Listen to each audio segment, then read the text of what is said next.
Hello and welcome to TNWKS, the Now We Know show, the show where we discuss a topic of interest and by the end we will have learnt something new and hopefully you will too. I'm Zach. I'm Jack. And I'm Buzz. And guess what, guys? It's Shocktober! Shocktober! Shocking. Yes, which means we're heading up to Halloween. Oh yes. And Spooky we've got season. a special guest in with us today. Well, actually, It's nice. Thank you for having me. it's Jack. I'm a big fan of the show. Yeah. He's our co-presenter, of course. He's one of the team, but he's also our guest.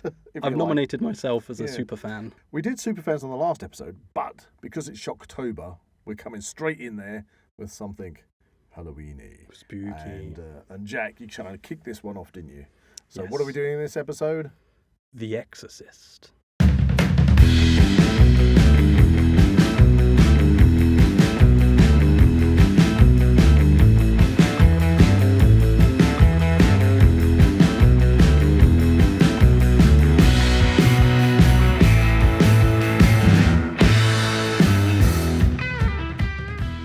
If you enjoy the Now We Know show podcast, support Zak Wylde Productions on Patreon or join our members on YouTube for early access, ad-free content and exclusive episodes. So before we begin with our superfan episode on The Exorcist, it's time for, you guessed it, Weird and Wonderful! And it's me again. You again? Again. Wow. I've been searching the depths of He is the stories. the weird and wonderful king. And I thought I'd try and find something, because it's Shocktober, that's something kind of like, let's start the Halloween season with something Halloweeny. Ooh. And I found a story this week that's just come out, which is very Halloweeny. Oh, that's good. And more, maybe less weird, but more wonderful for those people who love celebrating Halloween. And Okay, we've had a lot of every- weird stories, so it's nice to have Okay. something wonderful. It qualifies. It So qualifies. this We'll, week- we'll allow. Okay. Here we go. Halloween pumpkins will be bigger than normal due to the wet summer. Oh, Okay, this is Okay. very wonderful news for It is. those people who love to celebrate Halloween. A wet July and August after a hot June created the perfect conditions for growing larger than average traditional pumpkins, farmers say. There you go. More space for carving. Exactly. Summer may have been a bit of a washout, but pumpkins are thriving thanks to all the rain. This Halloween, the main varieties of pumpkins are all expected to be larger than normal. ooh, There you kaiju go. pumpkins. Exactly. Attack of the Killer Pumpkins. The wet, I'd watch that. the wet weather in July and August was perfect for growing pumpkins, according to Steve Whitworth of Oakley Farms. He added, "We had a perfectly good growing season for the pumpkins this summer with a really hot June, which really helped the plants along. The rainy July and August may not have been great for sun lovers or barbecue fans, but from a growing point of view, for pumpkins, it was perfect." There we go. Mm. Well, that's good. So for any pumpkin carvers out there listening, Yeah, you're in for a good you're in for Halloween. a good one. Oh, Halloween. that actually reminds me of the original Halloween movie, where when they were filming that, there was a pumpkin shortage. So they only had 2 pumpkins to film the entire film with, one of which had to be destroyed when a kid fell on it. Oh, well, don't say that. A friend of mine who lives in the States, do you remember the band? I don't know if they're still about. The Smashing Pumpkins still about? You've heard the Smashing Pumpkins, haven't you? No. No, can't Oh. say that I have. He said when they became a thing, it ruined Halloween. Oh, Because yeah. everybody put their pumpkins out, and then the local youths would come round and literally smash all the pumpkins They do that anyway. because it was Smashing Pumpkins. And this is a British band, and they're smashing, as in they're fantastic pumpkins, Fantastic. But smashing pumpkins. So I'm going to ask, since that we're going to have an absolutely fantastic crop of Halloween pumpkins this year, boys. Are you pumpkin carvers? Have you carved pumpkins? I'll tell you what, I haven't carved a pumpkin in a good while. Last one I did was a Star Wars one, which I was quite proud of. Oh yes, was that one that because back in the day it was traditional to do your Halloween type ones, Yeah. with the teeth or whatever. Yeah. But then in later years, as people have been kind of inscribing them in great detail. Yeah, without I've seen some of those really- without cutting all the way through, Really necessarily. cool ones. And then you get that Yeah. kind of 3D effect. So what I did was shave kind of the first layer off. You're shaving your pumpkin. I shaved my pumpkin. Is that euphemism? I kind of shaved the initial layer off, so it's more of a glow. That's it. So you get the light. And I left the silhouettes of Anakin and Obi-Wan, and then cut all the way through on the lightsabers. So the lightsabers are the brightest part. Excellent. And That then sounds fantastic. I got to ask you thinner this. part. Have you got a picture? Yeah, somewhere. I've got to ask you this. What the hell's that got to do with Halloween? It's a pumpkin. The pumpkin is the connection to Halloween. Yeah, It's a scary I've scene.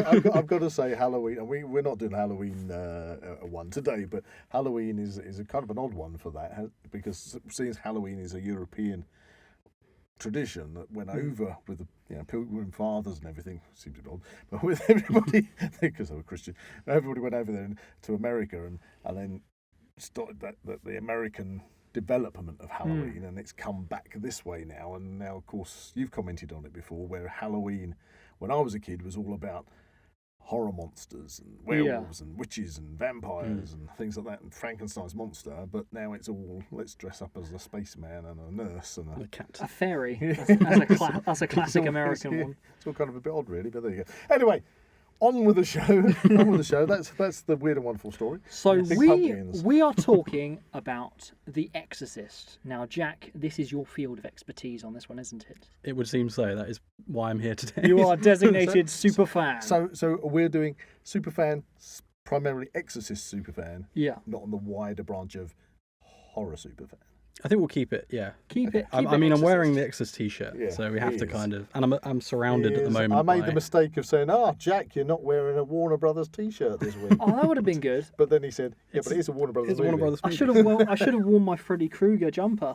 But it's a bit warm. A bit warm in here. There's also nothing to do with Exorcist. No, not at all. Not at all. I do have a quiz later. Who knows? Okay, who Ooh, knows? okay. Right, okay, so Exorcist. Yes. The year is... When was the Exorcist book? The book was written in 1971, And that was by... William Peter Blatty, Blatty. and I have a copy of it. So actually, Right, that wasn't long. It didn't take long before the book became the film, because Yes. the film, if I'm not mistaken, was first aired in 73. 1973 So was the from film. 71 to 73. Wow. So quick turnaround, That's yeah. a really yeah. quick turn. Wow, I didn't think it was that early. I didn't think Yes. I think it was shown in the UK 74. Yes, I think there was a slight delay. Because I think, am I right in saying back then it would have been like the film reel would have travelled around? There wouldn't have been like multiple copies. It would have been like... That's it.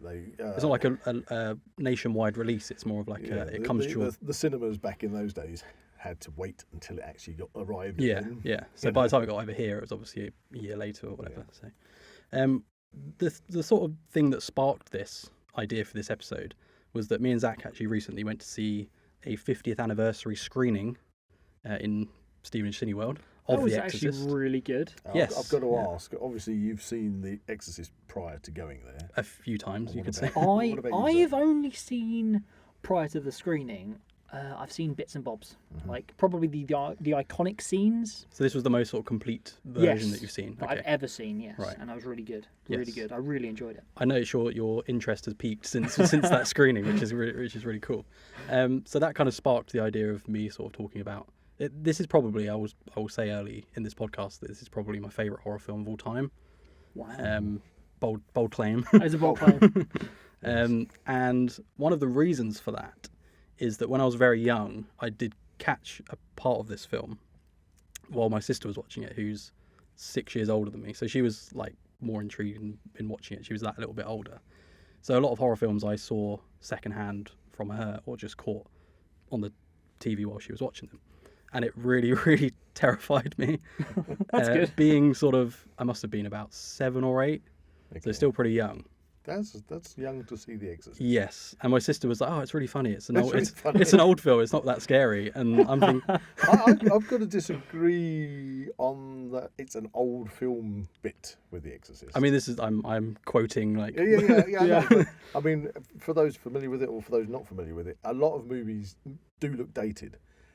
But although the clothes that people are wearing are very 70s, I actually feel that the effects and everything hold up today. They do. Yes. They do. Yeah. It looked really, really crisp on that screen. Yeah. Because you can usually, with 1973 we're talking, you'd expect it to look a bit ropey. I mean, a lot of the With the vast effects. majority of film, especially horror films from that time, even things like sci-fi from that era, can look very Very ropey.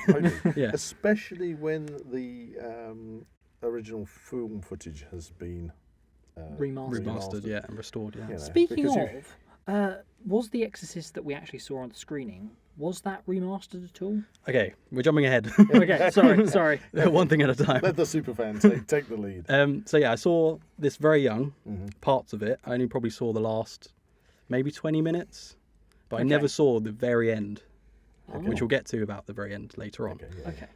But when you're a child, and I know you may be able to relate to this, when you see something when you're a kid, it's sort of fleetingly, you kind of fill in the rest in your imagination. Mm. And when it's something like this subject and it's quite a scary film with scary imagery, that sort of played on my mind for a long time. I've actually got the DVD I would have watched back in the day. This is a very old DVD. Oh, This is from the, the archive. I love the fact that you're talking this very old DVD, and there's me thinking, I remember when that came out on VHS. Well, for perspective, we watched the 50th anniversary at the cinema the other day. This DVD is the 25th anniversary. Yep. Wow. Oh no. Exactly. So Well, you could say it's quite an old DVD. Well, I've got to also point out. I'm not jumping ahead if you wanted to mention this, Jack, but The Exorcist, when it came out in the UK, you could see it at the cinemas, and for a very small period of time, I think in the early 80s, when VHS first started, Yeah. you could get it on VHS, and then it was banned. Yes, until about 19... Oh, I didn't know I think this. it was it was so. I think from about 1982, 84, around that period, you could actually get it on VHS. Then it was banned, and you could not buy The Exorcist for home entertainment until I think 1998 or 1999. Damn, that's when I was born. Yeah. Yeah. Wow. So to this Yeah. old DVD. Well, this DVD is 25 years old, so this might have been That's one as of old as me. exactly. It might have been one of the first sort One of the releases. first ones that were Yeah. that was released. So this DVD always sort of, when I was that age, even the poster sort of filled me with a bit of like fear, because obviously it was that film that I'd seen parts of and it really scared me. And as I say, it's sort of, I filled in the rest with my imagination. I'm intrigued. What aspects of it scared you? Was it was it the possession, Yes. of that whole idea of the devil, etc., or was it partly because Linda Blair was obviously a 12-year-old girl playing the part, and that's a child? Yeah, well, a large part of that is obviously the imagery. The makeup in this film is still incredible. Oh, it's yeah, still yeah. very sort of... I literally only watched it a couple of days ago Yeah. on terrestrial TV. Yeah, I I mean, can confirm it's still as good on TV as it is at the cinema.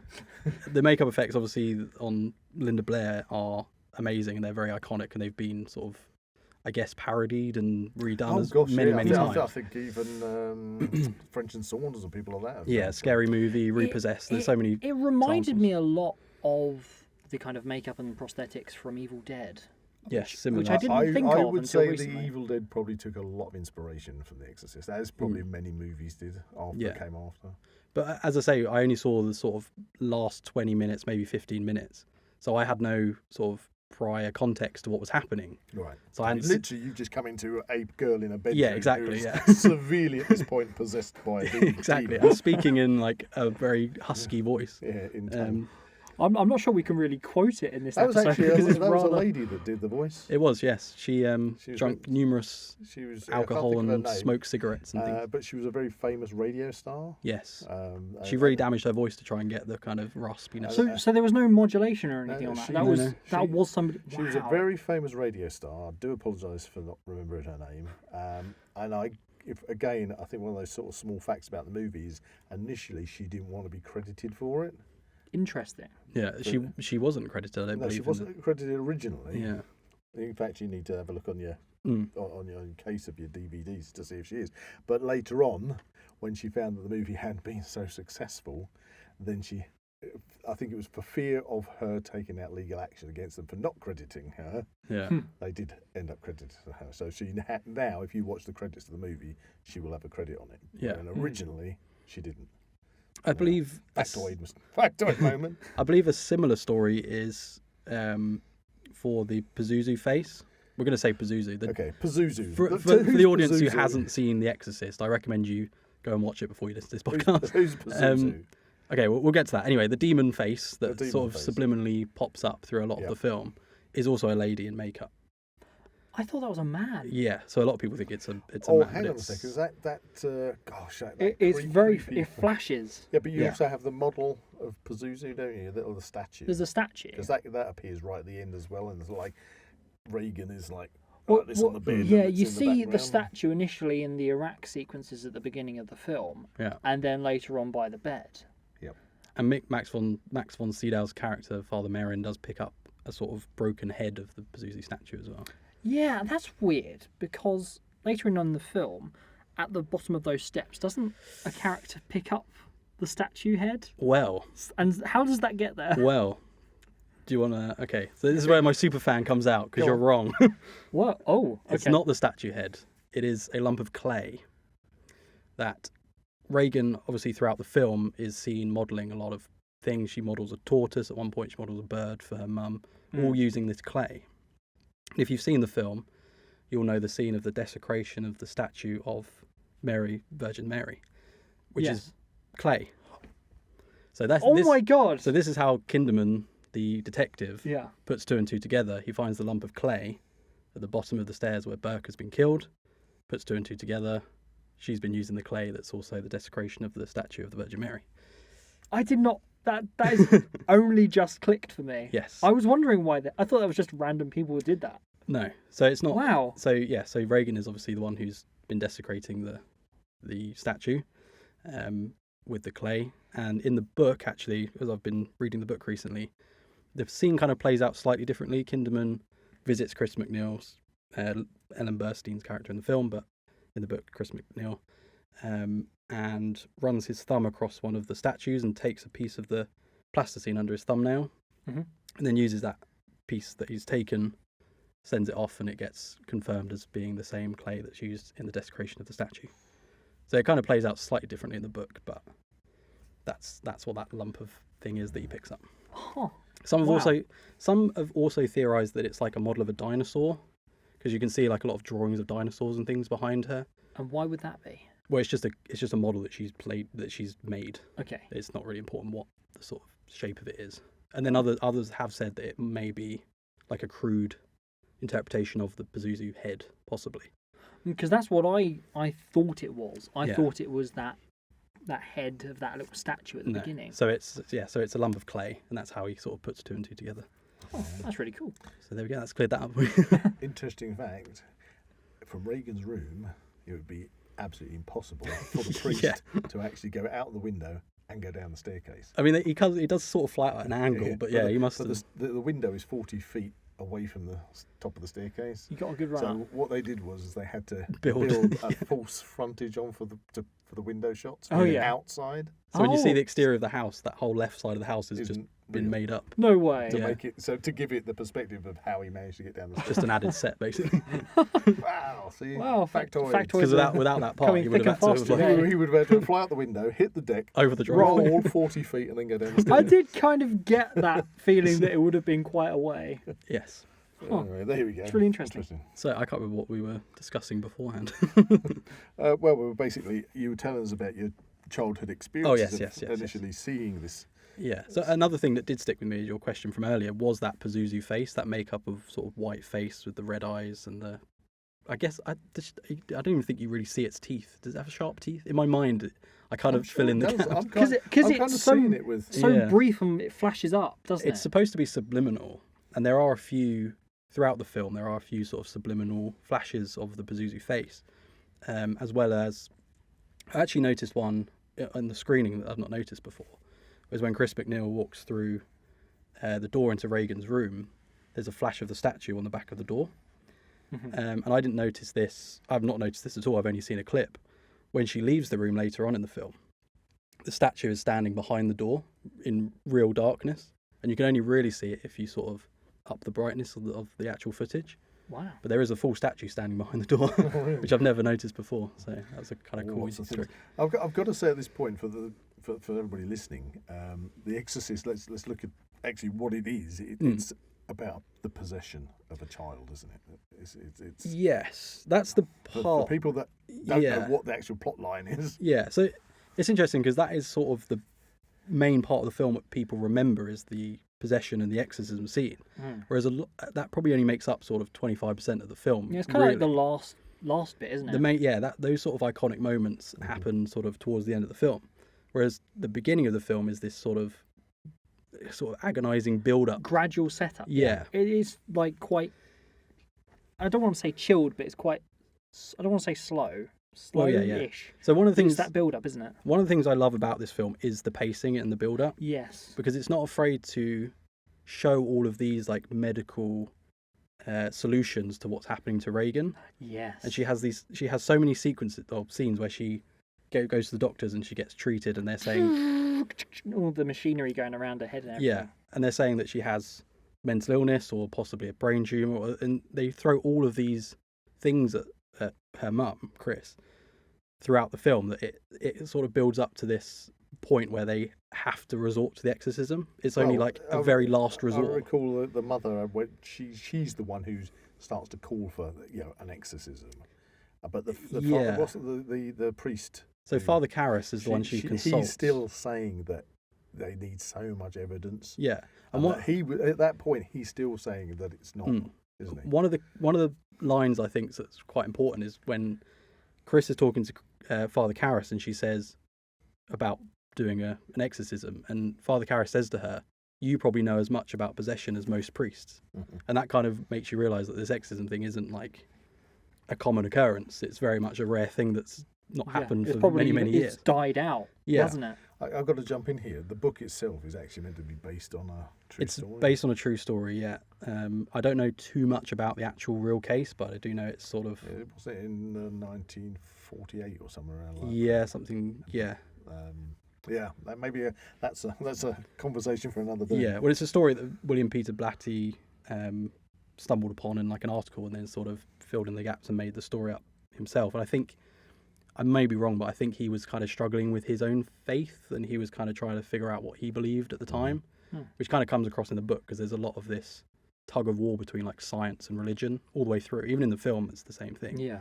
And I've got the book with me, and I've literally started reading it on Sunday, the day after the screening that we went to, and it's, as time of recording, a couple of days later, and I'm like basically just over halfway through already. Wow. Impressive. I've really, gone through this book. You've tucked in. I have. The thing I think this film does so much better than what modern sort of exorcism-based films do now is that sort of pacing, and it is a very much a last resort that the exorcism takes place. And even, like Buzz said, Father Karras is still trying to prove that there doesn't have to be an exorcism. Yeah. And it's like, with a modern exorcist film, or with just any sort of demon possession film, whatever you have nowadays, it's always the first resort. It's always like, this person's acting weird. Let's call an exorcist. Well, nod and agree. Yes, it's an exorcism. It needs to be happening. This has brought up another movie, later, an 80s movie. I'm sure it's an 80s movie, which kind of has the same kind of thing. They with what I'm saying, the medical testing and everything, prior to actually anybody believing that it is well, it's actually a poltergeist in that one, but it's not poltergeist. The movie is... I think I know. Oh, is it the one with the woman? Yeah, it's the one with the lady. The Entity. The Entity. That's it. I don't know if, Jack, if you've watched The Entity at all. I know of it. I haven't. But yeah, watch that one, because I think I mean, it doesn't reach the same level as the depravity. It's more like... But it is worth... She's being tormented by it. She's being tormented by an entity. Yeah. Which you're led to believe is possibly her father, who is... I can't remember. I think it's meant to be her father, or she believes it's her father, who is... it comes back as a poltergeist thing, yeah. And but again, it was based on a true story. Ooh. You see, and so you check that one out, The Entity. So one of the things that's quite interesting about the book, I should mention, is that obviously it was written by William Peter Blatty, who also did the screenplay for the Exorcist film, the original Exorcist movie, and obviously the time gap was very short. Oh yes. So having him write the screenplay and then reading the book in hindsight, the book is literally the film. There isn't there's large portions of the book that are literally word for word how they are in the film, which I wasn't really expecting. I was expecting a refreshing change. Yeah. So it's very much like reading. You hear so often these days that people have a book and it's a wonderful book and they really enjoy it, and then they go and change it to make the movie. So far I've probably got like just under halfway to go. So it would be a good example of, yes, you can make a movie from a book and keep it pretty much toe to toe. This is probably the most faithful adaptation from like book to film that I've probably read, having seen Didn't we have the same conversation with Lord of the Rings? that they had to cut a lot out Well, of the that books is because it's a huge huge undertaking. Yeah. That's a huge undertaking. And having the screenplay written by the author, I think, really adds to the film as well, because he came from I think he came from like a comedy background as well, and he wanted to prove. Wow. He wanted to prove Wow, that that is the story. Yeah, he'd done a lot of comedy, but he wanted to prove that he could write something more serious. I wonder if he appreciated the comedy. He did good. skits. He did good. Later on in years when people did comedy skits of it. But I was surprised, with how much from the book actually makes it into the film. There's a few scenes. There's one in particular that sticks out from what I've read so far, and as I say, I should preface I've got a little way to go. Where, if you remember in the film, where I can't remember whose character it is, but he comes in to Chris, Reagan's mother, and tells her that Burke has been found dead. Oh yes, isn't that the like one of her helper people that lives in the house? Yes, I think so, possibly. Or he comes to the door. He's one of her, because she's an actress. It's the It's one same. of her It's the same assistants. guy who puts the rat traps out in the attic. No, that's Carl. Isn't it? No, Oh. it's not him. See, I'm not super fan.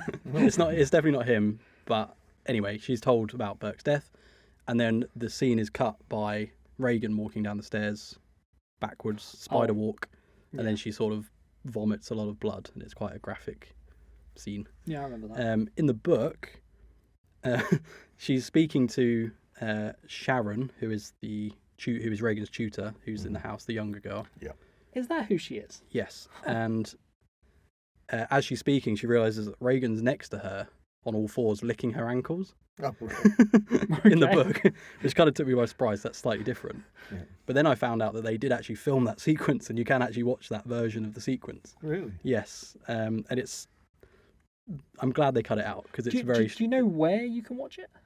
You probably YouTube it, I think, Okay. or Did it just doesn't work, because she's like crawling towards Sharon, Yeah. with her tongue flapping out in and out, Oh. and it's the film sort of sped up, so it almost looks really like comedic. Oh, Right. okay. It doesn't work at all, and I'm quite glad they replaced that with the spider walk Well, there's a scene. lot of the tongue stuff, isn't there, in it? It's Yeah. like blah, blah, blah, blah, blah, blah. Yeah, Yes. I found that and the fun. pea soup. Yes, Pea soup? yeah. That's the vomit. That's They what they use, pea basically use. It was very green. They use pea soup mixed with oatmeal. Lovely. And it's supposed to. They tried lots of different soups. They found They settled on that. pea soup with oatmeal was the best one. It was supposed to hit Jason Miller's character, Father Karras, in the chest, and the shot they got hit him square in the face. And that shot is him Yeah, just not expecting it and not liking it. and apparently he was very angry. Oh, no. So that's a real reaction in the film. Wasn't that spider walk scene? Didn't you say it wasn't in one of the cuts of the film? So it wasn't in the theatrical cut of the film, Okay. and the footage was lost, Oh. or at least part of it, I believe, was lost. And then in 2000, I believe, William Peter Blatty and William Friedkin, the director, decided to go back through the film and sort of add bits in, and sort of, I guess you could call it a director's cut, but it's kind of more of like a writer's cut, I guess, because there was a lot of tension between the two on what should be included and what shouldn't. Interesting. So how many? Sorry to interrupt. When you finish saying what you say, Yeah. I want to know how many cuts there are in this one. Okay, we'll get to that. And I believe they refilmed part of the sequence in order to make the scene sort of work. Wow. Okay. And I believe it's that sort of wide shot of her walking down. I believe they sort of recreated that and filmed it in the 2000. Wow, that's a late Damn. time to film. Yes. Wow, that is I mean, crazy. there's some of the aspects I could possibly have, but that's what I believe happened. Okay. So, So going back to my question, how many cuts are there? well, there 'Cause are. I've read that people who've watched The Exorcist may not have actually watched the knowingly not watched the original Exorcist, So because some of them are very different. the DVD I've got here is the theatrical version of the film. Mm-hmm. So this was the one I would have seen when I was a kid. That freaked me out. On the Blu-ray I've got, which I haven't got with me, but I have got at home, has the version you've never seen, which is the kind of title they gave the cut, is Exorcist, the version you've never seen. And even I've got a poster on my wall actually of the Exorcist poster, and it actually says on it the version you've never seen. So obviously it's like a re-release poster. interesting. So in that there are various kind of added parts. Like I noticed when we watched the screening, there are two sort of added shots at the beginning, and the Iraq sequence kind of happens after that, whereas the theatrical cut, the Iraq sequence It's first. happens right at the beginning. There are also some added kind of George Lucas style CGI effects. Oh no, we haven't got Jar Jar Binks. No, luckily not. Miss, I want an exorcism. As a speaking in tongues. I mean, he's got the red eyes. The power of Christ compels you. He's got the Sith eyes. Someone needs to cut that. Someone needs to have Put him. him in as the priest. Is it? Father Jar Jar. Is it? It's actually the statue that keeps Oh appearing no, as it's Jar Jar statue Binks. of Jar Jar Binks. Oh, no.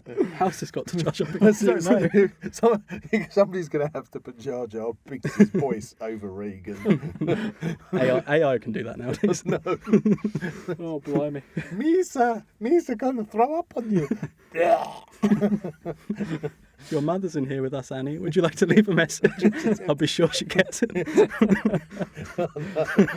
Well, wasn't that a thing with the pazuzu face that appears? Does that appear in the theatrical? Okay, yeah, that's what I was saying about there's sort of minor added parts. There are a few added sort of subliminal flashes. I think a few more than there were in the theatrical version.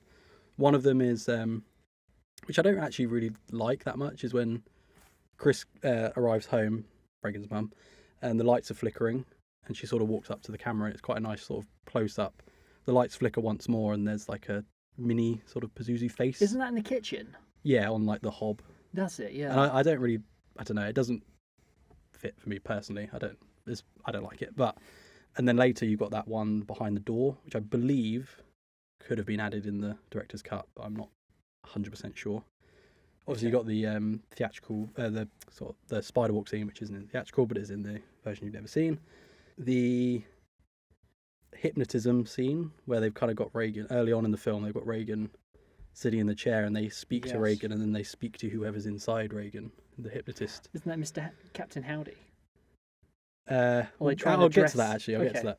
And then she grabs him by the balls and Is that what she wrestles him to does? the floor, I was wondering. I thought she like bit his stomach or something. No, I think she grabs his balls. Anyway, she looks up at him, and then her face kind of like does like a weird CGI sort of demon face type thing. Yeah. And her teeth, she goes very gaunt, and that's added CGI for the version you've never seen. Or I should just say the director's cut. Is that kind of like Father Karras at the end? Doesn't his face kind His of face go? changes. It's almost like the demon has switched from her to him, and then he goes flying out the window and leaves her clear. Yeah. So that's how it happens in the theatrical. However, in the theatrical, it's a hard cut from him being normal to the demon. So it's literally a hard cut. So he'll go from normal, and then suddenly he's got the demon. Yeah. Whereas the director's cut, they make it more of like a gradual fade, so it looks like it's sort of taking him over. Yeah, which actually is one of the changes I probably like. Because I always presumed that he sort of had taken on the demon and then threw himself almost out the window in order to get away from Reagan and to end the possession by killing himself. Yeah. I believe as well he looks up at the window before he does that, and he sees a flash of like his mother's face in the window. Wow. And that's only in the... I'll have to watch this again. That's only in the director's cut, I believe. I don't think that's in the theatrical one, but I could be wrong. But that's another one that I believe is changed. Is it time for the listeners to have the Who is Pazuzu addressed? Okay. So, I didn't want to have to do this. It's only because we keep mentioning Pazuzu. I could before we move on to what we're about to talk about, I could probably talk about The Exorcist for hours and hours. So, yeah. There's probably more things. You're a super fan, Jack. We get it. There's probably more things we could cover. We're trying to discover what a super fan is. So I'll address the Captain Howdy thing before. Okay, Captain Howdy. We get to the Pazuzu thing. I believe in the film, Captain Howdy's only mentioned once or twice. Okay, so for the people that are listening, sorry. who or how? What is Captain Howdy? So a scene early on in the film, Chris goes down to the basement where Reagan has her kind of play area. Mom. Chris's mum, Reagan's mum. And she's building her models, and she's like cleared out the garage or something. I can't remember what the scene, how the scene starts. But she gets a Ouija board. Ah, yes, this is where. Yeah, and she says, "Oh, I use this to," or something along the lines of, "I use this to talk to Captain Howdy." So the mum must. What? And the mum's like, "Oh, it's like cool. That's the thing a kid probably plays around with." Imaginary friends, right? Yeah. Oh, Captain Howdy. Yeah. So that has led people to believe that in the film that is the demon beginning to kind of Manifest, infiltrate Reagan and sort of take her trust, I guess, and I make would friends. have thought that's a big foundation for, because obviously 1973, as you go through the 70s, when people talk of Ouija boards, it's like, do not play with them, do not play with them. The whole idea that if you touch a Ouija board, then you're going to accidentally release some kind of evil force. Well, I'm not sure actually how. I wonder if that kind of, again, kind of led from people watching the Exorcist movie. I've not actually thought of that, how sort of early this would be for like Ouija boards. That's become like, obviously, like as you say, a very main a trope, urban I guess. myth. Trope. Of horror And film. in films now, it's just prolific. And if you notice as well in that scene, she kind of puts her fingers on it and it shoots off like towards the.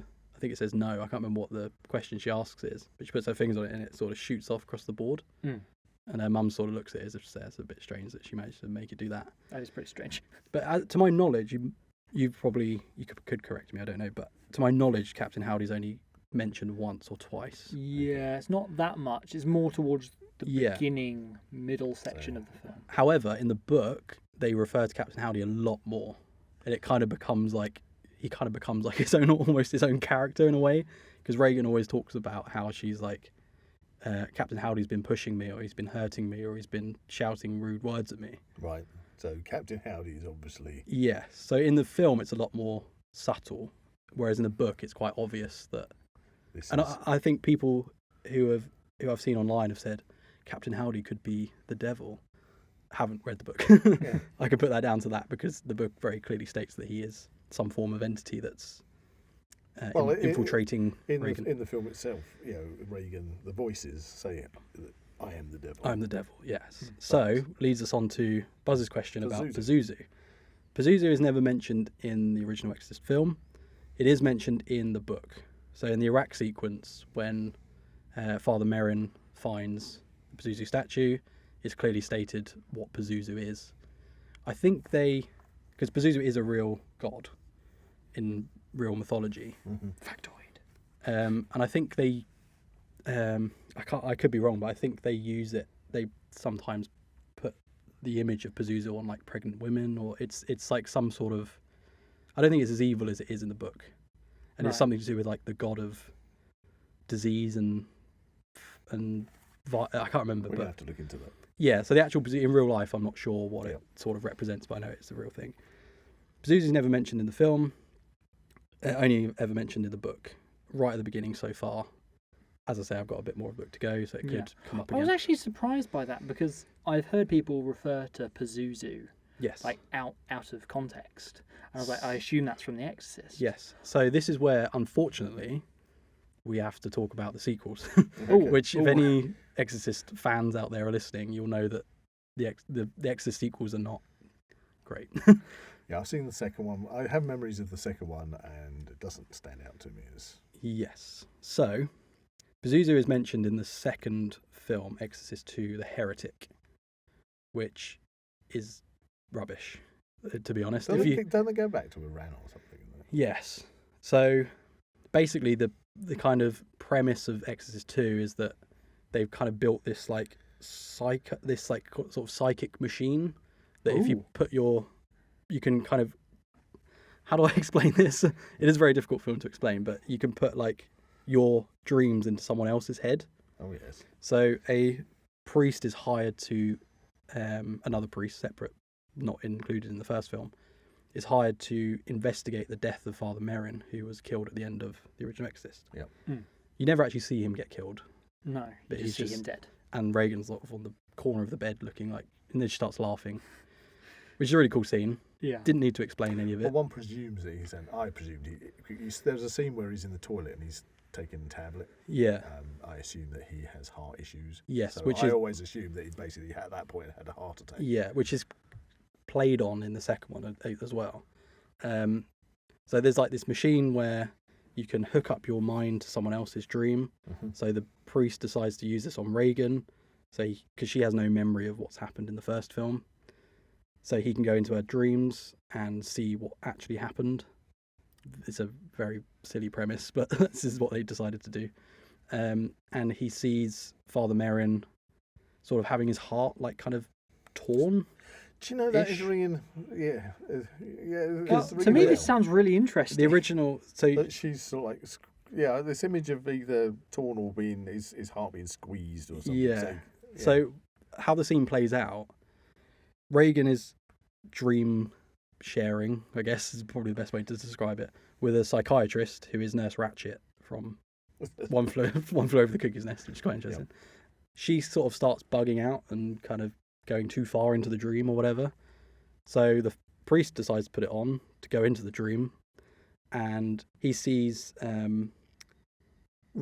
possessed Reagan on the bed with Father Merrin opposite her, and then Reagan, normal Reagan, I don't even know how I explain this, with her You're doing a good job. with her hand like on her heart, Right. and then possessed Reagan is on the other side grabbing her heart, and they're kind of like Heart buddies. squishing and kind of playing tug of war with her heart. So that's a very bizarre scene. As you can tell, it has nothing really. To do with. It doesn't hold a light to the original at all. Okay.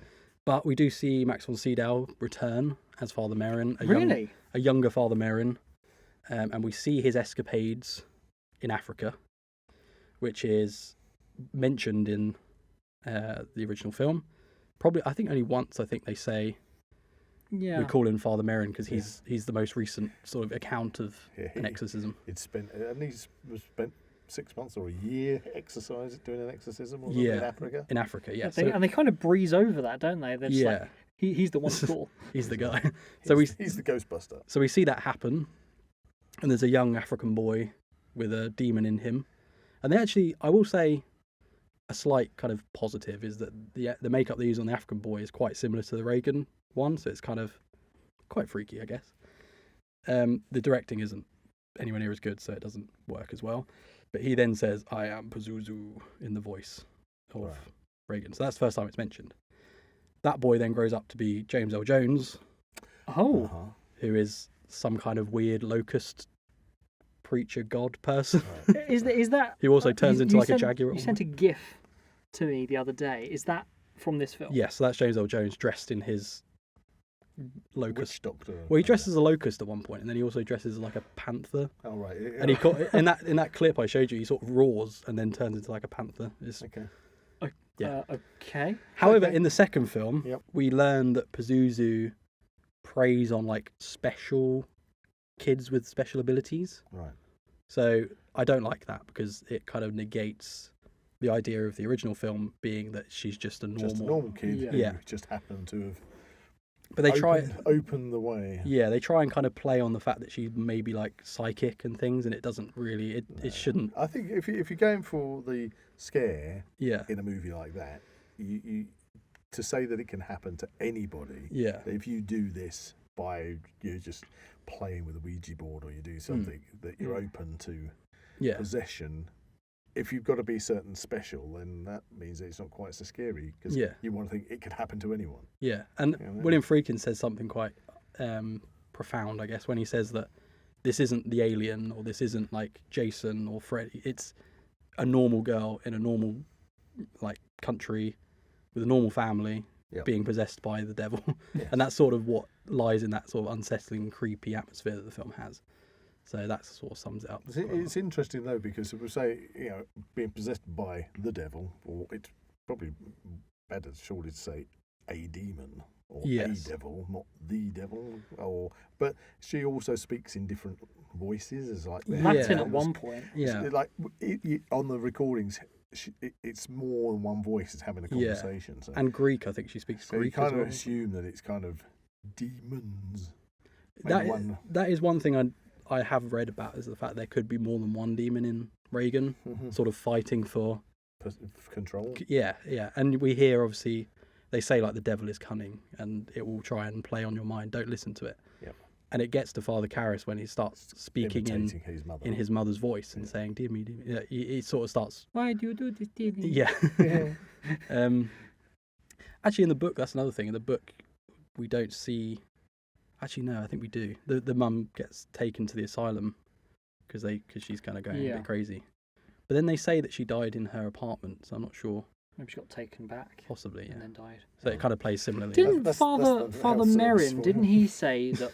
No, there's only one. There's only one like demon. It's the devil, yeah. It's the Yeah. devil. But I think of that the different might. He will personalities. try to deceive you. I kind of read that as Merrin kind of trying to lower Sort of the. lower it Yeah, to- because if you say that to them, then they might be like, well, there's loads of them, or how Yeah, we've got a chance. just ignore the one. Ignore Yeah, the lies. listen to the. Yeah. Yes, just do the actual exorcism and repeat Yeah. the responses and don't listen to what's going on. Yeah. Ignore the subject. One of my favourite scenes is that moment where Merrin arrives at the house. And obviously it's on my T-shirt now, it's on Yeah. the front of the DVD. It's probably the most prolific It's the It's poster, yeah. iconic- image, Yeah. it's the iconic yeah. image. Yeah, and he sort of steps through the door, but he's still just a silhouette at that Yeah. point. And it's a really fantastic shot when you see the door open and it's just his silhouette. And he walks in and you hear the demon scream his name, Yeah. Merrin, from upstairs, which is quite chilling. And Karis is sort of saying, "Oh, do you want me to fill you in on the case on what's happened?" And he's like, "No, I love that bit. I love it. no, we No. just do this. Let's just do it. Let's get this done." So I really like that scene. So I can see that there's obviously an Exorcist 3 by Yes. the Blu-ray that you've brought in. Yes, So that's, How many Exorcist films are there? okay, that's the explanation for your Pazuzu question. It's mentioned in the second film. So second film. Now we're on to the third. We're on to the third film, which is considered the best of the sequels. Only two. Only two sequels. There are. Well, it Whoa. gets a bit complicated. Okay. Oh, we'll get on to it. How long have we got? Don't worry, just keep going. Keep going, Jack. You're doing really well. It's Really Exorcist 3, after the kind of abysmal sort of reception that Exorcist 2, The Heretic, received, bad reviews, bad box office, William Peter Blatty decided that he would write, I think he might have written the book before, but I'm not sure. He wrote a book called Legion, which is a sequel to Exorcist. And he decided that he would write the film and direct it. So as you can see by the version that I brought in, which is by Arrow Video, he is the director, William Peter Blatty. It's his story and he directed it. So he's gone from writing the book to writing the screenplay for the original film to then making his own film. Did he put the money in for the movie as well? Did he? Well, it's... Was that still Warner Brothers that does that? I believe it's a Warner Brothers, yeah. And that this kind of leads to, I guess, a quite controversial view on Exorcist 3 is that there was a lot of studio interference. Okay. Right. So because of how badly the second film did, So was this written to replace the second movie?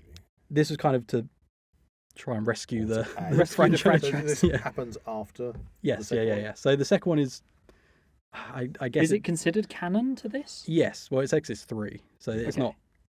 Okay, well, okay. There's a lot of questions. Okay, so he decides to create Exorcist 3 to kind of make up for the losses, and unfortunately, it kind of pays the debts of the second film in that it didn't do very well because people had seen the second one and gone, okay, I'm kind of done with this. Okay. But there was a lot of studio interference. William Peter Blatty wanted it to be, and I think the book Legion is a more kind of thrillery. It's all about the Gemini killer, so it's more of like a murder. It's almost Silence of the Lambs style Oh, story okay. That's a interesting. in the book. However, the studio, because it's an Exorcist film, they want Yeah. the possessions and the scary stuff. Yeah. And That does the- make sense, The yeah. demons. So a lot of interference happened, and he did very well actually to sort of create the film that he did with all the interference that he probably didn't want to put in. The theatrical version did pretty well, considering how badly the previous film did. But later on, they decided to recut the film almost completely, I guess, into a film that's now called Legion, or The Exorcist 3 Legion, or The Legion Cut, or whatever you want to call it. Oh, well, that's really cool. Is that included on the Arrow Video Blu-ray? Yeah, so there's something I love about Arrow is that it has the theatrical version of Exorcist 3 and the Legion Director's Cut, which is what they call it on here. And is it better? I've actually only seen the theatrical cut, Right. and I'm very interested to see the Legion Cut because I wasn't a big fan of how it ended, of how Exorcist 3 ends, and I've heard the Legion isn't much better Okay. in terms of ending. I can't remember. Yeah. I'm kind of.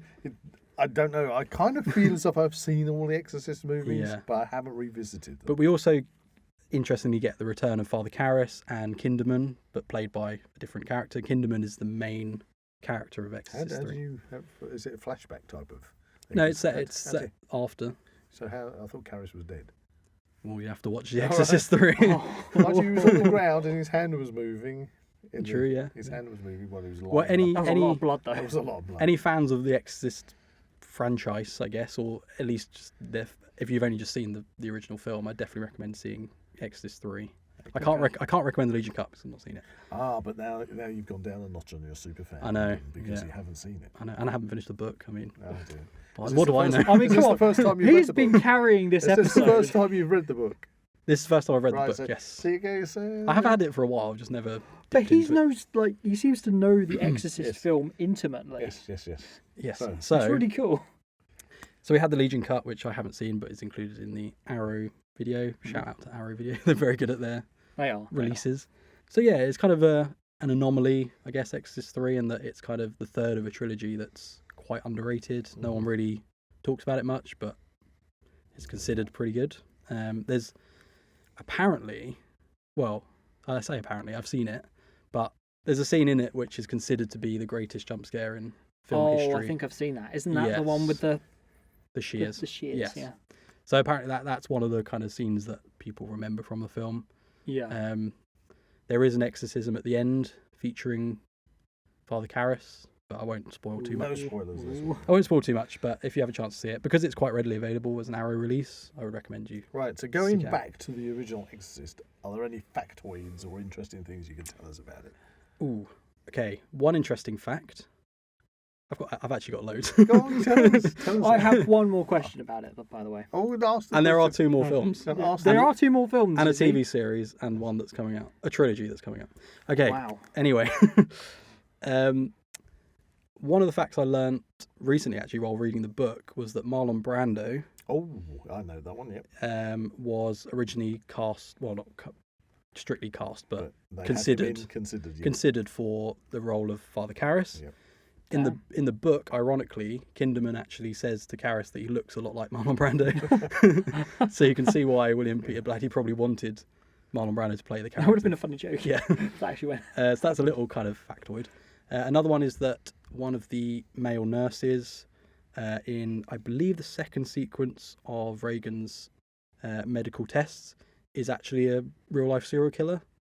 He, Oh. Did they know?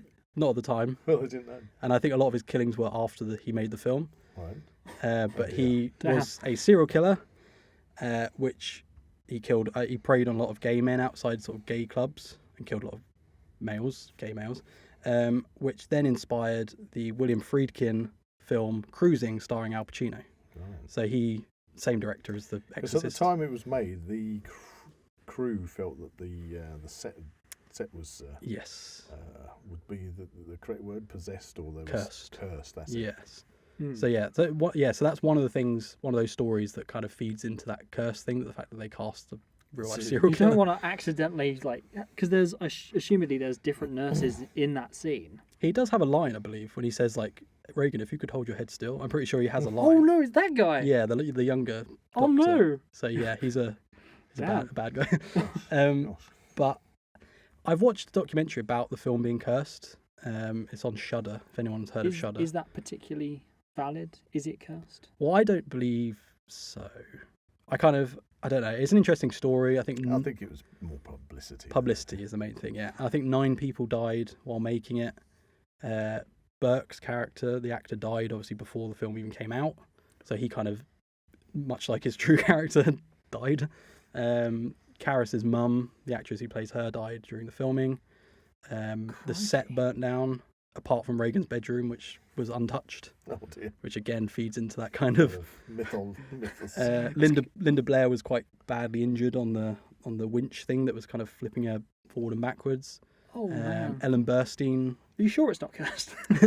Ellen Burstyn. I think it just says a lot of bad luck happened. Yeah. A lot of coincidences. Ellen Burstyn injured her coccyx and has spinal problems to this day when she was pushed back onto the floor. In one of the first sort of possession scenes, she kind of gets thrown back. Backwards. And you Was can see... that before the door gets shut with Yeah. with the chair. And you can see the pain kind of on her face. Interestingly, that scene as well, you can see someone laying next to Reagan's bed in that scene where the armchair flies in front of the door, That's it. and then the chest of drawers comes towards her. Yeah. Mm. in that shot of the chest of drawers, there's someone laying on the floor next to Reagan's bed. Because You your can just- focus is on the chest of drawers. Yeah, you can just see the bottom of his shoe and his hand. Okay. A lot of people are theorising that it's Carl, who's the Swiss housekeeper, Yeah. which I believe is in the book that he's the guy that he is actually the person that puts the crucifix under her pillow. But that Right. scene was never filmed. He's just on the floor. Right.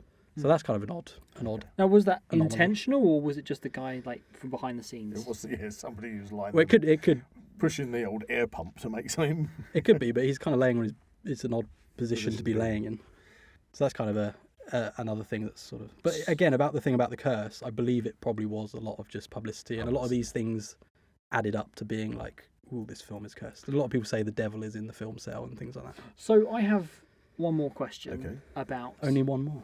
Well, don't Well, worry, no. I've got the Don't worry, quick don't worry. fire questions coming up. And there's a quiz, so there's a lot of questions to come. But my main question about the film, because I'm genuinely interested, is that kind of medallion thing that is found in the Iraq sequence at the beginning, Yeah. and then is later pulled off of Father Karras Hmm. as he flies out the window, type of thing. Yeah.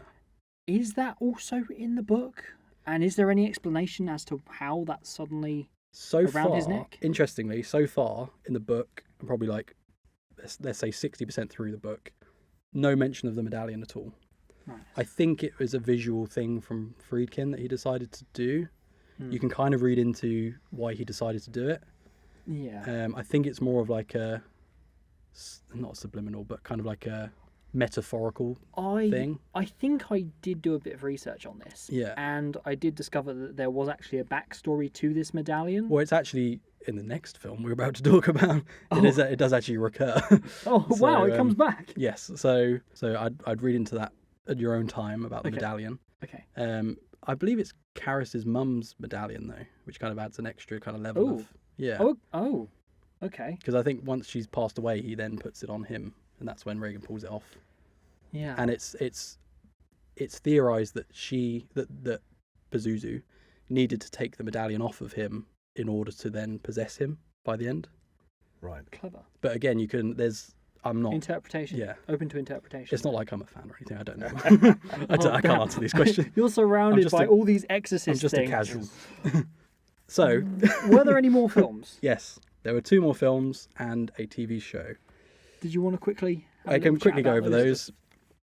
To be honest, they're the films. The 2 prequels and the series are probably the films I'm least familiar with. I do have one on DVD right next to me. And what was that called? This is Exorcist: The Beginning. So, I'll go through this as quickly as I can. A film was commissioned called Dominion, a prequel to The Exorcist. It was supposed to be, as it's titled, a prequel to the original Exorcist, following Father Merrin on his escapades. And I think they kind of rehash the whole thing in Exorcist 2 about the African boy. It was made with Skarsgård. What's his name? Bill Skarsgård. Bill No, Skarsgård. not Bill Skarsgård. One of the Skarsgårds. One of the Skarsgårds. Father. Yeah. Yes. Yeah. It Him. might be Bill Skarsgård. I think so. We're going to... Alexander Skarsgård? That's Pennywise. Stellan. Stellan There we go. Skarsgård. There you go. Okay. Got it in. Filmed as Stellan Skarsgård as Father Merrin, and we see his journey through his backstory, basically. The film was completed, put together. The studio hated it, and they said, this isn't what we wanted, this isn't going to work at all, it's not scary, it's boring, all the negatives. So they hired Rennie Harlin, who's director of one of the Nightmare on Elm Streets. Interesting. Can't remember his name. He was commissioned to then reshoot parts of the film. He ended up making it again with Stellan Skarsgård as Father Merrin. Right. So he plays Father Merrin twice in the same film, the same story. No way. Yes. Oh, wow. So he's Father Merrin in both films.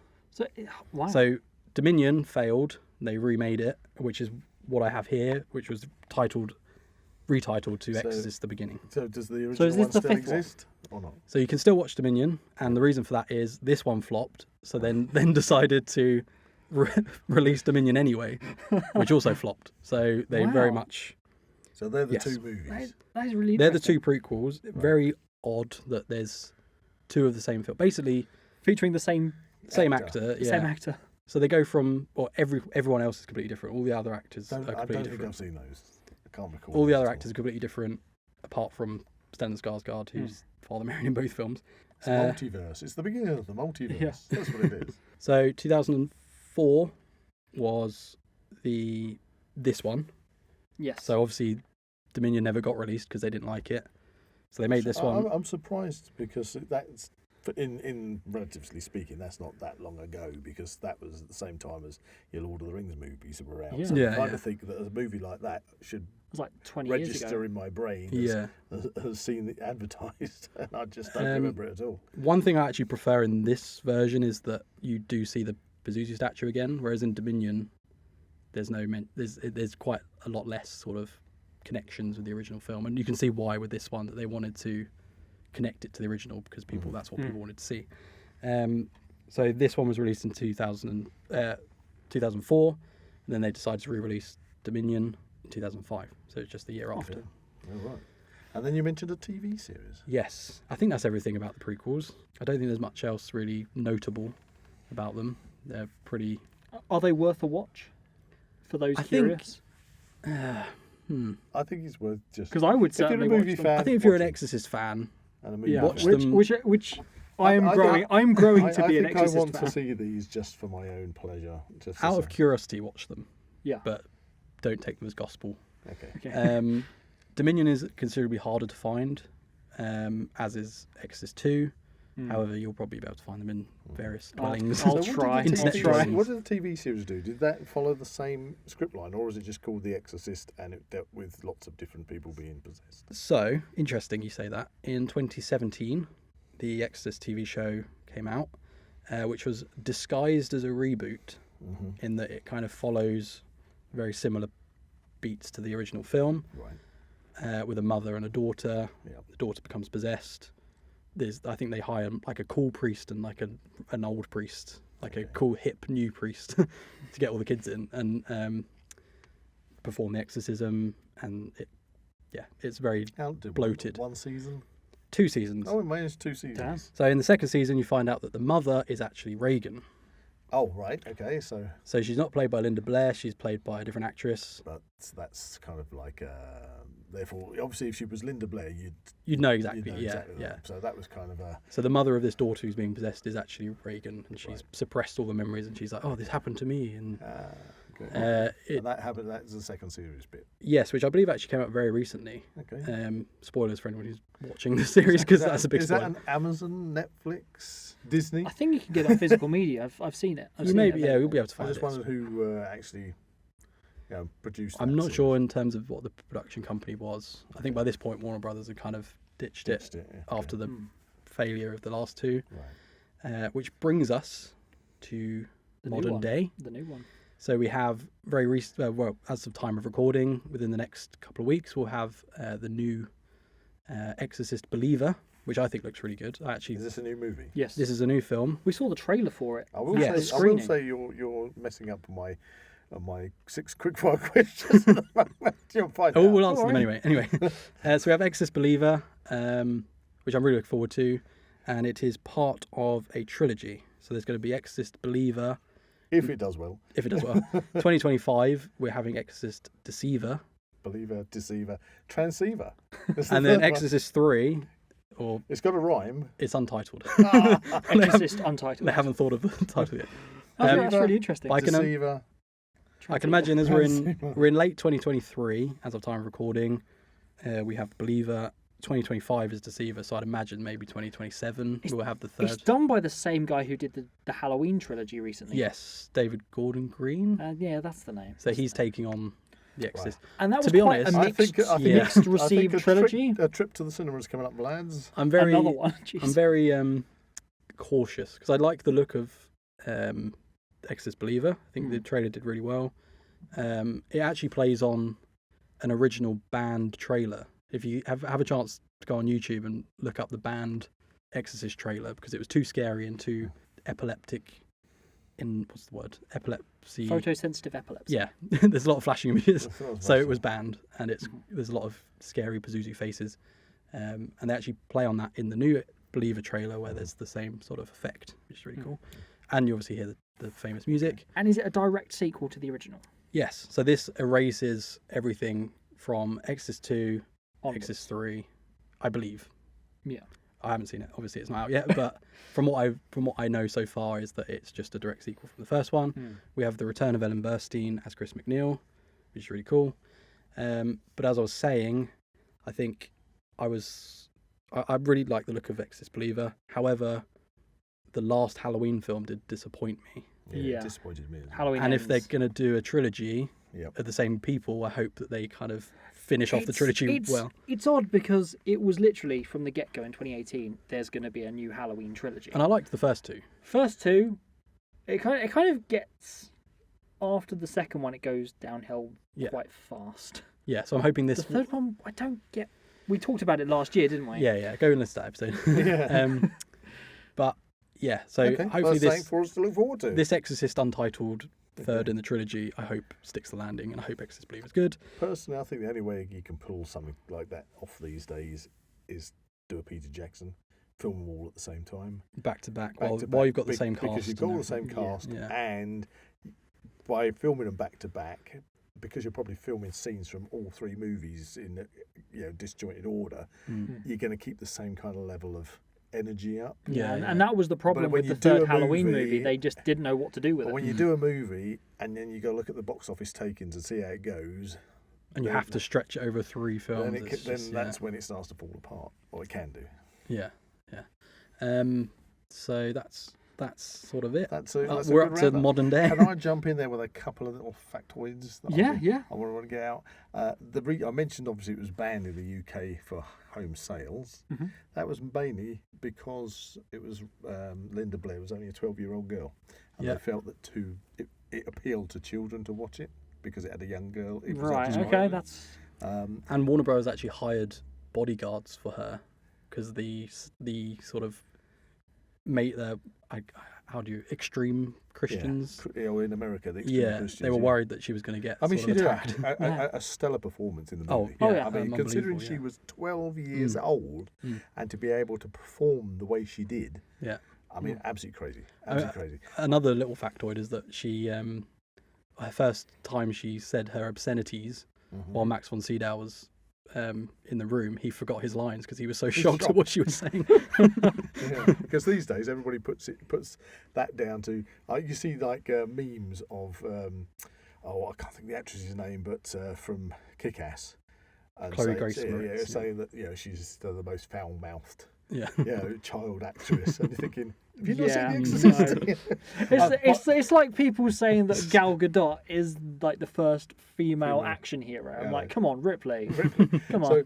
So my other factoid, get this one in, is again when she's speaking in the voices, a lot of the noises and the grunts and the hissing and everything was recorded. They were recorded from pigs Yes. and then turned backwards. And in that last scene, I forget, I've been wanting to say this. The last scene where Reagan is unpossessed, if you like, and he goes over to Father Karras. Yeah. Karras.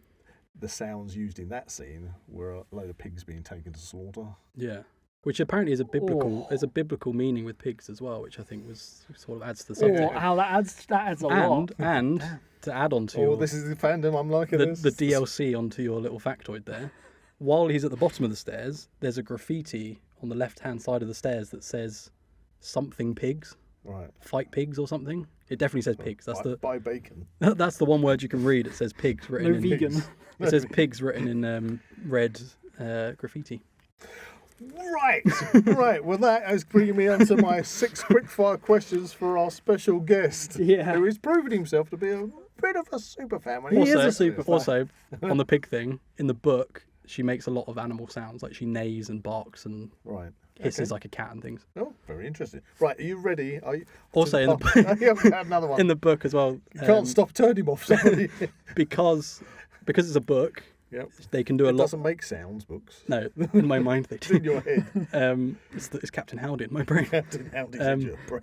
In the book, obviously, they can exaggerate a lot of what Reagan does. So she does a lot of like levitation and flips and contortion and things which they couldn't film back in the 70s. They did a hell of a good job, though. So in the book, she's a lot more like erratically possessed. Oh, right, yeah. Right. Maybe that is the definition of a superfan, somebody that won't shut up about something. Well, I'm a bit worried because so far, all the people who've had in to discuss what a superfan is have always said they think that a superfan is kind of like on the edge of being, you know, like obsessive and kind of stalker-like. So, Jack, would you consider yourself obsessed with The Exorcist? Yeah. I've seen it a couple of times. You haven't played the part of the odd doctor in a scene by any chance? Oh, no. Oh, my God. Right, in that case, time for you to listen momentarily to my 6 quick I'm going to have a questions. sip of water before I ask. Okay, have a sip of water. I should also mention... No spitting it out or projectile vomiting across the studio at this point. I should also mention I have behind me a pop vinyl, Funko pop vinyl. I was going to ask what that was. I didn't see it because it's behind you. Come on, show us that first. I'll get to be questions in a minute. I'll pass around the merchandise. This is a Funko Pop of Reagan. Right, I'm going to have to take a photograph of you with this. Oh, yeah, that's Yes. definitely got to go on the thumbnail. That's it. Really, it needs a little sort of like water pistol. But Yeah, well, right. they put the puke on the inside of the box, which is quite funny. Oh, yes. Oh, man. That's really cool. That's really cool. She doesn't stand up out the box, so that's why she's in the box. Oh, I see. The head's too big. Yeah, there you go. Lovely. And it's got that famous poster on the back. Yes. Very nice. Right, are you ready for my 6 quick fire questions? He's avoiding them totally. You ruined them anyway. You'll find out why. Okay, I'm ready. Ready. Right, so question number 1. Do you believe in possession? Yes.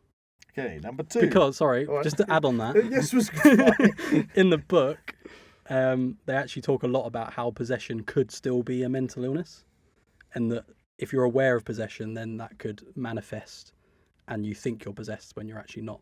And even in the film, they say They do. in the film they say you can perform an exorcism, but it's not going to actually do anything. It's just going to be like a placebo effect. It's just going to make her think that she's been exorcised. Exercise. Just been out for a run. Yes. Well, no, for 6 years I worked in the mental health industry, if you want to call it like that. And I had to look after lots of different service clients, and there was a particular one who was schizophrenic, and he had multiple personality disorder, and it's quite an eye opener when you've got somebody in front of you that actually really does. And you can see why. At this. Yeah. Click your fingers can change their personality and imagines things happening. You know, I don't want to give anything away with that, obviously confidential stuff, but this person kept seeing characters, people walking down the stairs while I was there. Yeah. And they were as real to him as anything, but I'm standing there, there's nothing there. Yeah. Or was there? I don't know. But maybe they're just more sensitive to this stuff than you. If you can imagine that happening in like the 1600s, 1500s, where they had no idea what schizophrenia was, you can definitely see why they would think you're possessed by a demon or something like that. Anyway, so your question number 1 answer was yes. This is not very quick fire, is it? Right, question number 2 is this is where it goes. This is where it's going to fall flat on its face. Okay. Is the book better than the film? You've already said that. Basically, it's basically the same, but I haven't finished the book yet, so I'm going to say. What kind of super fan are you? I don't know. I'm going to say the film. Okay. Question number 3: favourite character in the film? That's something you haven't. That is interesting. I like Father Karras's story. I think he's got a really interesting story which you can sort of read into a lot. Father Merrin, I think, is a fantastic character. But actually, I'm actually going to say Kinderman.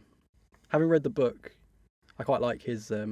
Because he kind of approaches it. That's the detective, isn't it? Yeah, so he kind of approaches. That's the one you see right in the last sequence at the top of the stairs.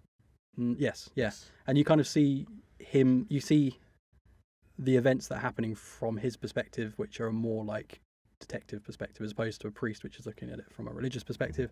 He's looking at it from a more like. So I'm going to say Kinderman. Excellent answer.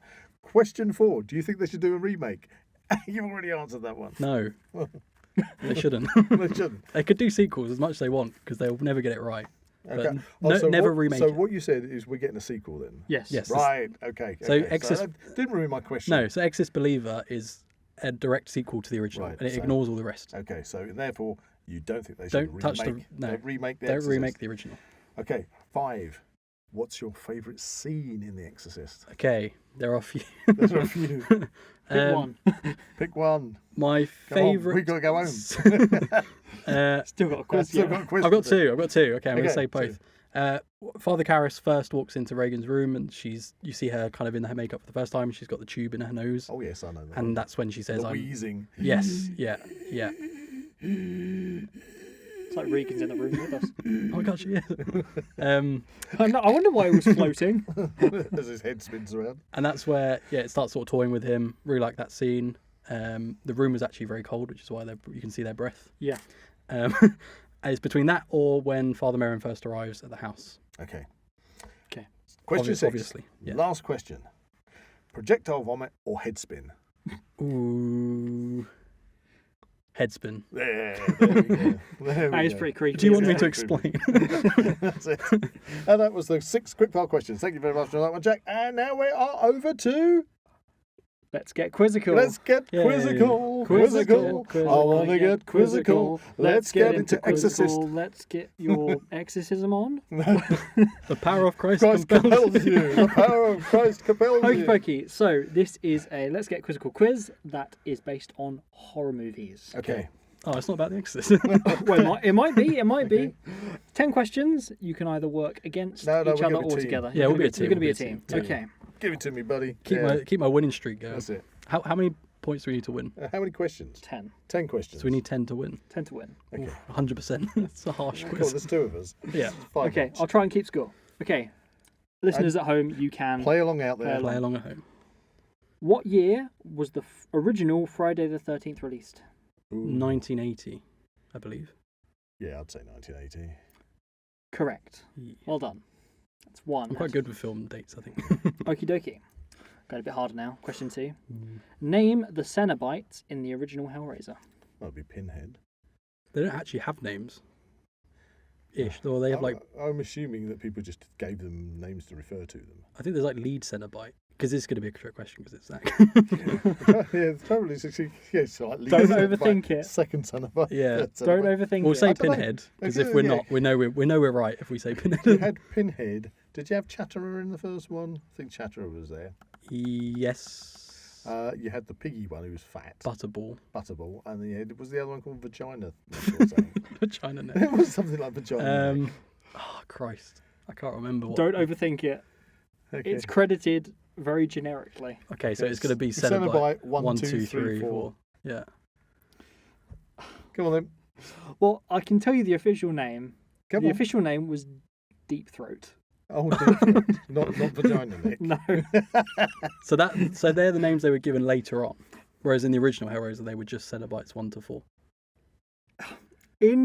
Come on. See, this is why we don't like Zach do You're the quiz. overthinking it, okay? Okay. You're overthinking it. What's your answer? That's what counts. Well, the answers that were going to count were Pinhead, Yeah. Butterball, Chatterer, Female Cenobite, and the Engineer. Didn't get I the think we engineer. got the majority of them, though. I think we got 4. I can't even picture what the engineer is. So. No, the engineer. Who's the The engineer? Scorpion guy. The Scorpion guy who runs down the corridor. He's not a He is. Cenobite. He is. He's I've just got a one of the- screenshot. I have a screenshot. Well, the thing that runs Runs with the. like it's got legs on the wall. That is a Cenobite. I just thought that was a creature It's just within some sort of minion, isn't Yeah, it? it's a minion. It counts. I've got a screenshot that says so. I think because we got the majority of which you get the point. Yeah, I think so. And we did the whole Yeah, They weren't called that in the I original did say vagina neck, but that does point to the fact that she's a lady. and it's And you kind did of say close. female. It's close to deep throat as well. I'm going to be very... I think we got that, didn't Yeah, you? yeah, I'll take it. Oh, It's 2. You've take the you've point. forced me into a corner. I'm going to give it to you. Okay, but This is these why other we ones, team- these other We ones, forced you into a That's it. event configuration. That's our All wild right, card. okay. that is your one time. Okay. You're going to be lenient that one time. We're still 100% though. Question 3. How many Necronomicons are there said to be in the Evil Dead movies? Oh, 9? Discuss. Well, it was obviously the one in the original. Yeah, I know. Which is in the basement. There are Is this in the TV show as well? in the new one. I'm sure. Ash versus the Evil Dead. I am talking about the original 3 movies right. So not the- and the new one. And see, the new one says that there are a few. All right. I don't know. What about the one before the 20? It's the same number, no matter how you look at it. What about the 2015 one? The one before the last one. Because there's one in that. I don't know. I'll go 9. Interesting. So this could be any It answer. could be a 6. I could have got it upside down. It could be 6. But there you go. I think you were quite confident with the 9 originally. Somebody's just telling me 9. Yeah, we'll go with 9.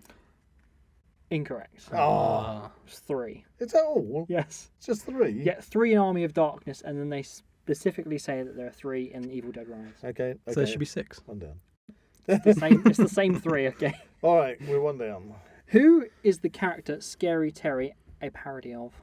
Scary Terry, I believe, is a character in Rick and Morty Oh, who is parodying Freddy Krueger. it's got to be. Yeah. I've seen the episode. Because I Scary Terry. believe Scary Terry Yeah, is his name. Freddy Krueger. Correct. Yeah. So that's 3 out of Well 4 so remembered, far. Jack. Who played the Leprechaun in the first 6 movies?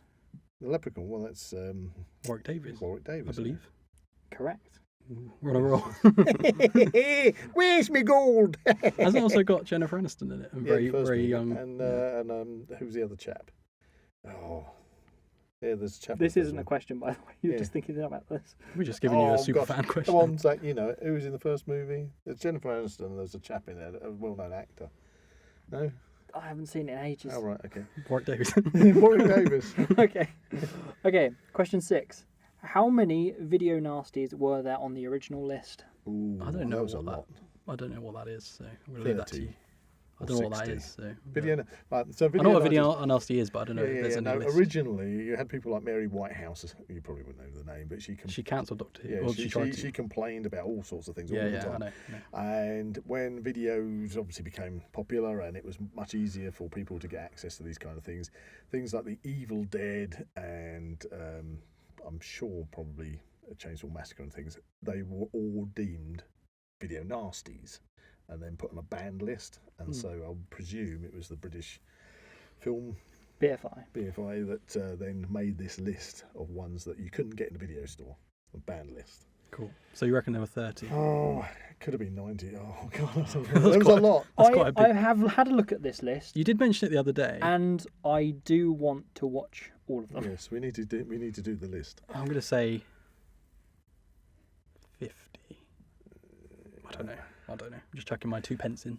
I'll go 90. Okay, Go on. 72. Oh, I was close. That's very specific. Close. We're in between. I said There 50. you You said go. 90. There you That's a point. go. That's the point. Come on Okay, then. so you got 4 out of 6 so far. Okay, come on. Number 7.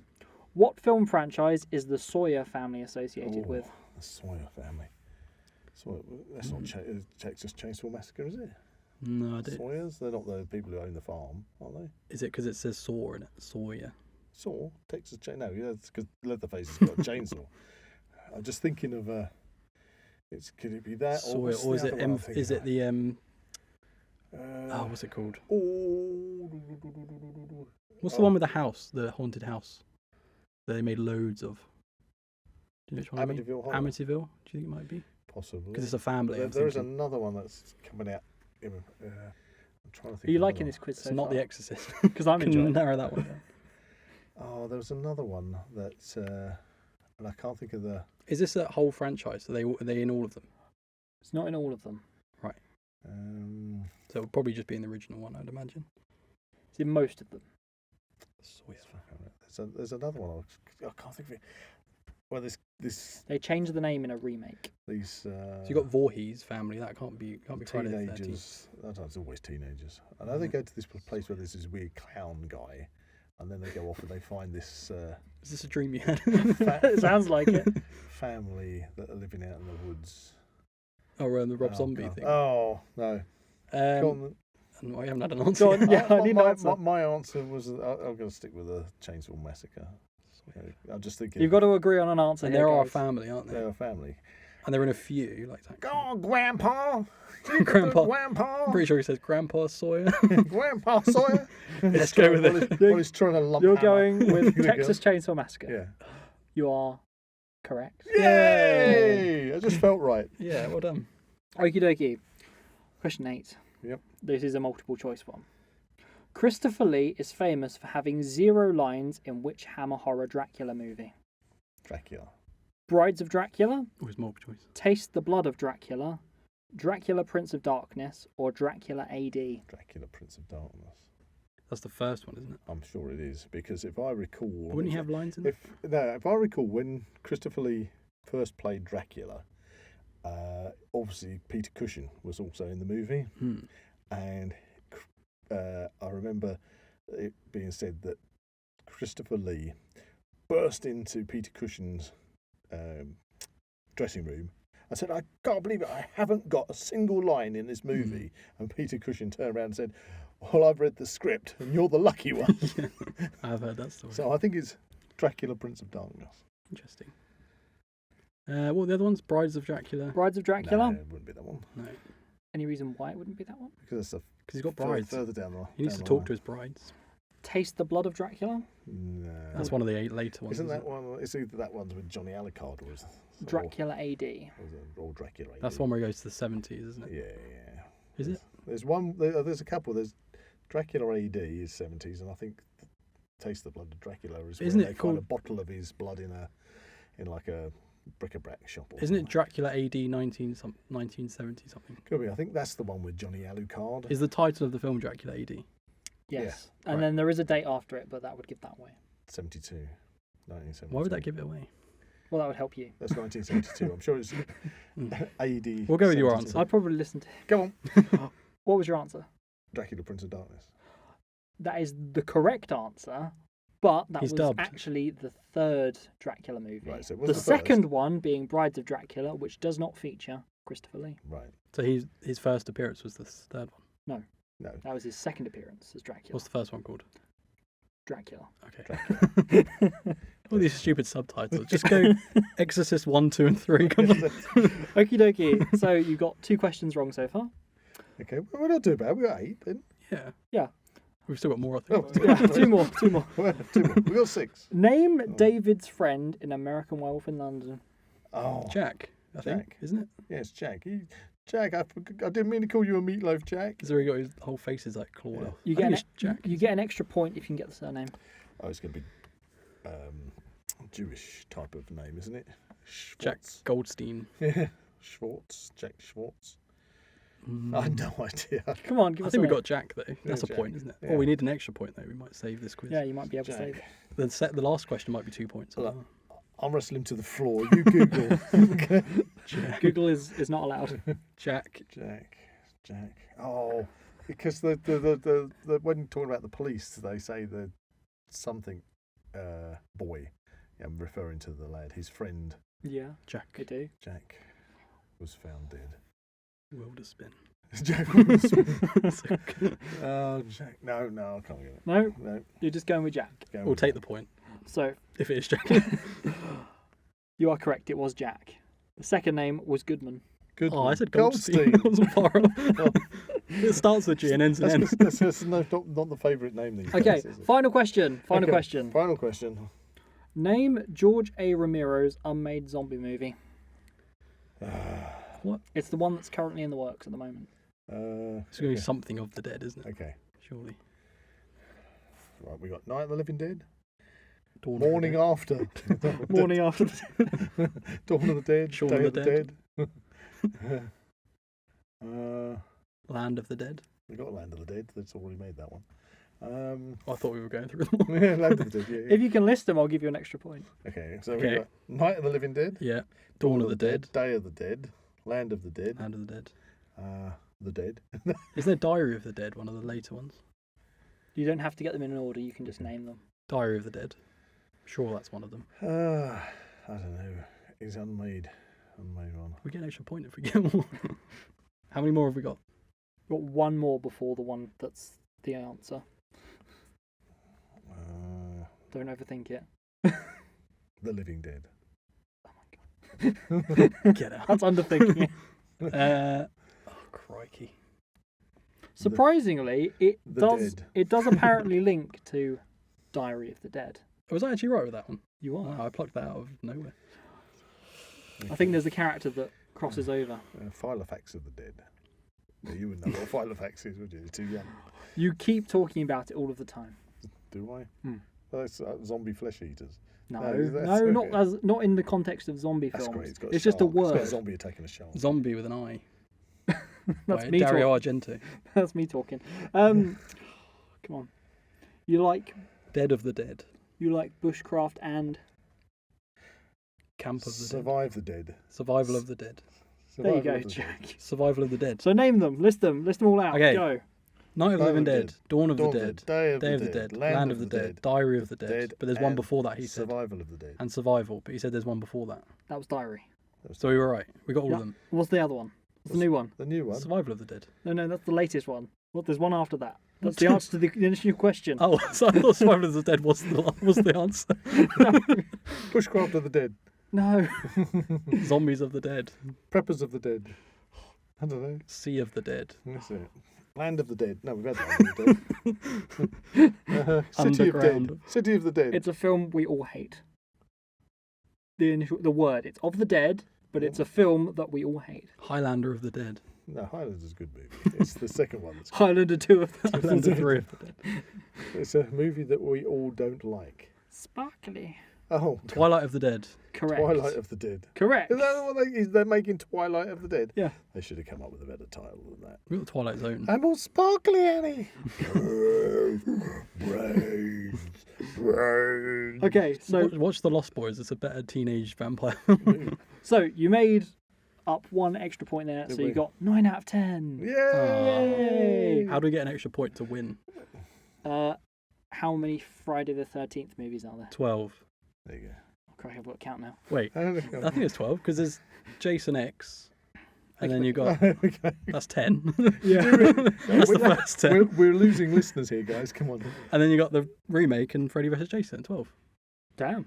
There you go. Correct. There We won. You won. Yay! You're Just pulled- about. Thank you. Do you know what? We It was pulled- really funny. When you messaged me earlier and said that you were going to do a horror film quiz, I thought to myself, how many Friday the 13th films are there? Because I'm sure that's going to be a question. Well, And I worked out it was 12. You certainly pulled that out of the hat, and that's a tenuous connection there, tenuous link, shall I say, to I'm going to get the hat out the corner of the studio. All the random hat Random for hat. our exclusive flashback episodes, which are available for our patrons and YouTube members. Okay, so I've got the hat of destiny And mystery. and mystery. Hopefully it'll be horror. Jack, you're As our the super guest, fan. super fan. Let's hope it's horror because it's spooky season. I still don't consider you a super fan. The Oh, reason I okay. say that is because Sorry, I don't know enough about you Exorcist. you haven't even read the book. What more do you Oh, need? He's surrounded by Exorcist Well, memorabilia. When we talk about super fans of Lord of the Rings, everybody's read the book. He- He hasn't read the book yet. I mean, He hasn't come on. finished it. He's That's fine. I'll concede my title. No, You just have to change I the- would I say would- he's a super fan. I would say he's an extremely good fan. Oh come on! There we go. That's fine. He's Just an retitle- Exorcist super I tell you fan. what, we'll leave it up to the listeners. If you think Jack is He's a a super super fan. fan of The Exorcist, please comment below. Yes or Yeah. no. Yeah. There you go. Leave it And up to our whatever the listeners. title of this episode is, we'll decide. Okay, I have picked one out of the hat. Okay, what did we What is got? it? Ooh, okay. It's episode 9, Okay. which is Japanese Snack 2. Ooh, Oh, crikey. we got to talk about That is a Japanese very snack too. niche. We're, Very we're, niche. we're still treading them into the carpet. We are. Okay, It's so one of my favourite episodes, Japanese okay, Snack. we're gonna be doing that for our special. Special. How Hang do on. we- Have you got any left? That'd be something. Yeah, I Have think you so. got any I left? don't know if they'll be in date, but I have We'll some. eat it. that's We'll okay. eat them. I'm quite used to eating out of date food. Bring a couple in, and we'll do the exclusive episode. Yeah, that's what we'll do. Brilliant. Well, there we go. Okay, I concede. Jack is a super fan of Exorcist. Yes. Cool, I'll take it. Okay. If you enjoyed this podcast, please like and subscribe to this channel and comment below any suggestions of topics or activities you'd like to listen to in future episodes. That's a big, I swallow your soul. Goodbye from Zach. That's Evil Dead. That's even it. Yeah, I know. Okay, let's say, by the power of Christ, I compel you. Is that? No. Oh, got it wrong. No, I wouldn't be very good at this. God. Calling me not a super fan. Get of the wrong film and then the wrong quote. Okay. I don't know. That's a super fan goodbye from Jack. Okay. Let's end this episode before Yeah, you that's it. offend It's all me anymore. falling to pieces. Goodbye. I'm not an exorcist. I can't do this. Look forward to all our other Shocktober episodes coming out in the future. Ooh. Yes, Halloween. Ooh. You can find the Now We Know Show podcast on YouTube, Spotify, Amazon Music, and Apple Podcasts. Keep up to date with everything ZWP on Facebook and Instagram, or visit the Zak Wylde Productions website at www.zakwyldeproductions.com. And remember to join us on Patreon or become a YouTube member for early access content and exclusive episodes.